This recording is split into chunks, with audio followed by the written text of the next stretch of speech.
another of our dear sisters, Anna Nicholson, and she's been a part of the community a couple years now. She's a veteran of the EntreMusician. Would it be right to say that, Anna? Time flies. Yes, I'm getting older. Aren't we all, honestly? But you know, one thing that is getting better with age is your songs, which have always been fire, but you've been really rolling out some incredible gems. I want to talk about I Feel It because this is the one hot off the press. Can you tell us the story behind this great song? Okay, so I Feel It is new for me in so many different ways. So typically what I do is I write my songs in a cappella because I can't play instruments. I don't know music. I don't understand it. I just know melody. So I write my songs in a cappella, and then from there I'll go into a studio with a producer that I like, and he's got some incredible musicians. They come in, they do their part, we record. That's what we've been doing lately. But I Feel It was a complete deviation. So the great thing about LinkedIn, I've met people like you, and I've met some other musicians and professionals in the industry. So I got hooked up. I was introduced to, and you'll hear, sorry, we've got some emergencies in the background. I swear I didn't do anything. So it'll just get noisy for a second. But I was introduced to this fine gentleman who creates beats.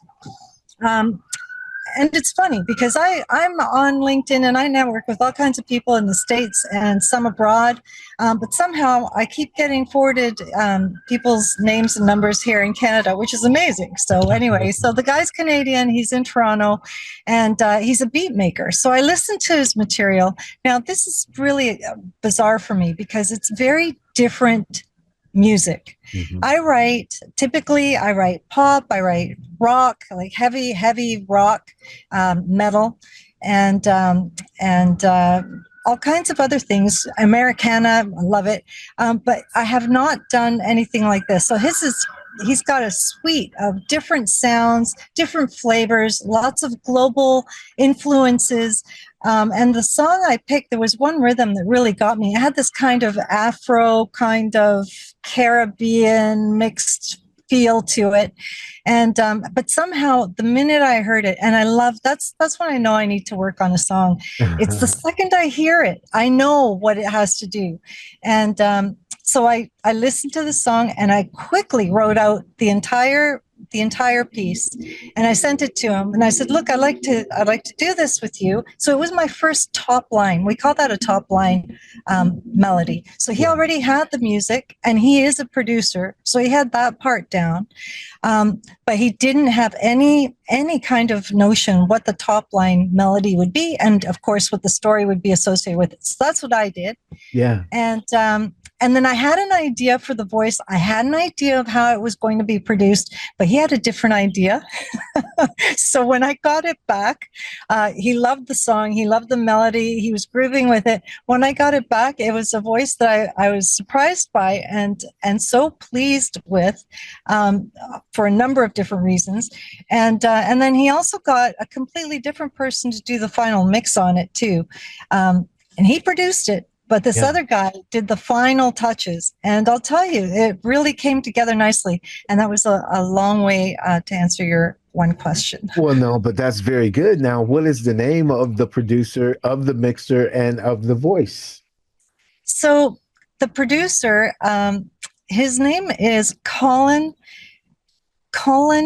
James Paul is his name, but nobody really knows all of that. They call him FIN-SGOTBEATZ is his handle, FIN-SGOTBEATZ. And so if you look him up, you'll find a whole suite. Like he's got an entire library of just music bits, and they're fantastic. Like the guy is so amazing. I could spend all my time writing for his material. It's just crazy what that music does to me, and who would have known? Right. And then he ended up knowing a phenomenal legacy singer here. She's just a legend. Her name is Liberty Silver. She's Canadian multi-Juno Award winner. She started off, I guess her first award was 1985. She got, we didn't even have back then, we didn't have, any kind of award or recognition for people of color, for music. We had all these reggae artists, we had all these, nothing like that. We didn't have those awards, and she was the first to win one for R&B, and then she's gotten several since then as well. But phenomenal singer. And then he had this one guy who's also Canadian, as it turns out. He's gone to Puerto Rico, lived in Puerto Rico, moved over to Florida. He's done some work down there, and now he's back in Toronto. And his name is Dennis D-Menace. That's kind of his production thing. So Dennis Neves is his name, and his mastering. He's done work for Shakira, he's done work for J-Lo, and now me. So. That's absolutely excellent. So give us a little indication before we play the song. What is, because you gave us the background of the production and whatnot, but the lyrics, the lyrical content of I Feel It. Yeah, so the whole thing for me was, when I heard it, I just felt something so romantic and so touching. And so I wanted to write, I heard two voices. I heard a woman's voice and I heard a man's voice. And I heard it's really about a first date. People come together and there's just some magic happens between these people.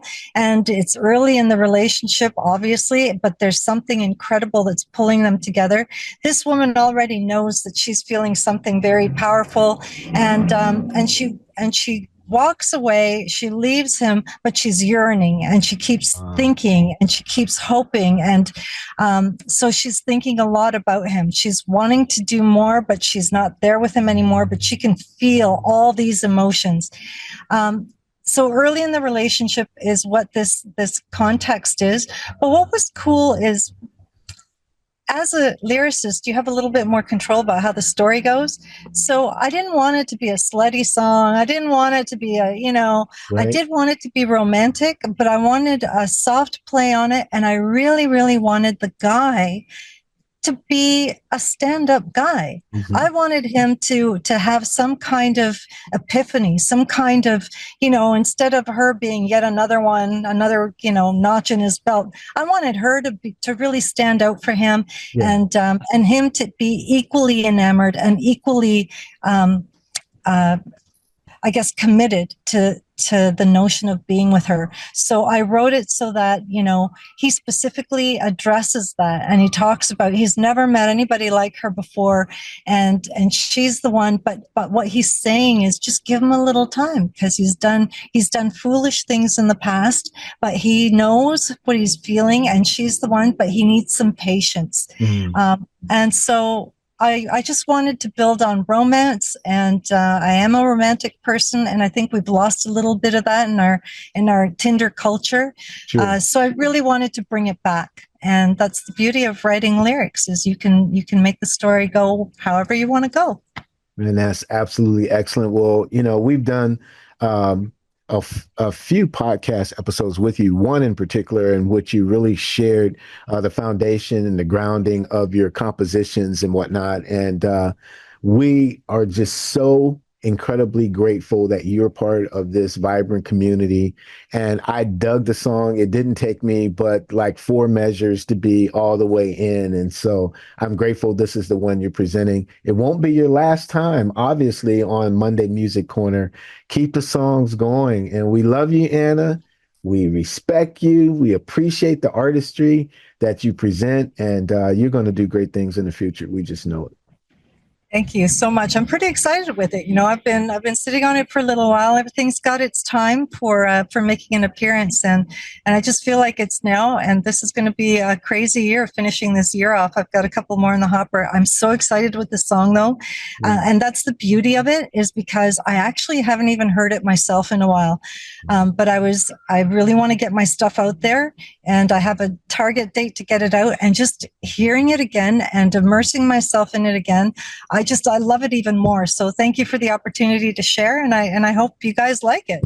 We love it. We love it already. You're going to love it. So let's put it on right now. Here we go.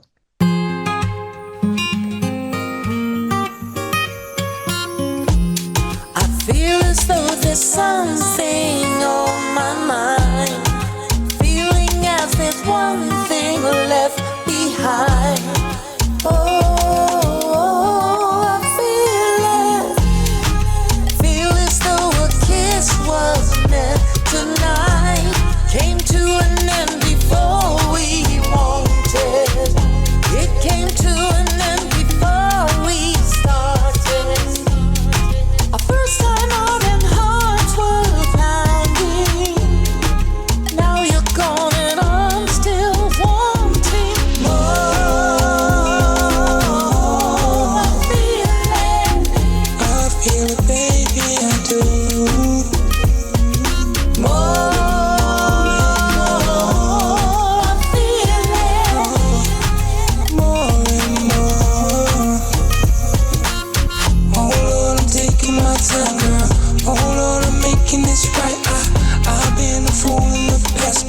This time I see the errors. I've been looking for in a lifetime, waiting for what I've been looking for in a lifetime.